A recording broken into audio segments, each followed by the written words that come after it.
taa yake ndani inawaka ya check engine na ya utelezi. Lakini tukaja tukapima, tuko na fundi wetu makini kabisa hapa, ameweza kucheki gari hii na akaangalia, akagundua oxygen sensor namba 1 inasumbua. Tumeipima hapa na mashine yetu, tayari tumegundua kuwa oxygen sensor namba 1 imekufa kwenye gari hii. Ndio maana kuna wakati check engine na taa ya utelezi. Au fundi unasemaje?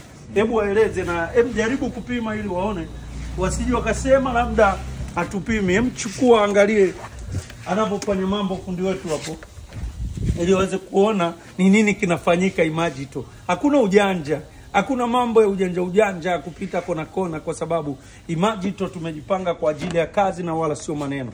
Unapoangalia hiki ni kipimo kwa ajili ya kupima sensor, sio diagnosis.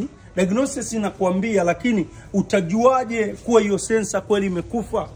Ni lazima uwe na kipimo maalum kama hiki cha kuweza kuipima ile sensor.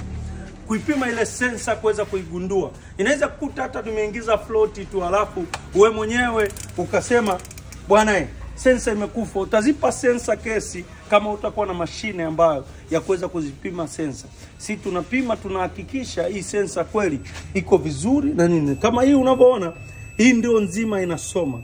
Unavyoona mwenyewe. Badilisha, weka nyingine ambayo haisomi. Utaiona itaonyesha namba 1 tu, lakini haitoendelea. Angalia kwa makini, chukua. Umeona kama hapo?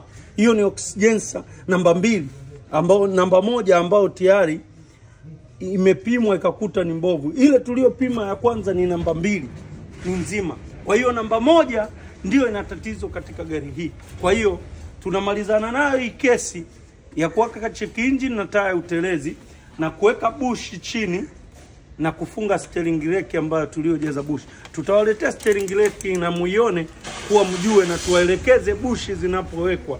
Hatuwafichi kitu, tunaonyesha ili mpate kujua Imagito tunafanya nini. Karibu Imagito TZ Auto Paint, ujipatie kazi nzuri zinazopatikana Imagito, kwa sababu Imagito ndio kiboko ya gari yako. Ukisikia chai unasema tushakunywa. Wapi? Kwenye Mnyama Subaru. Asante, karibu.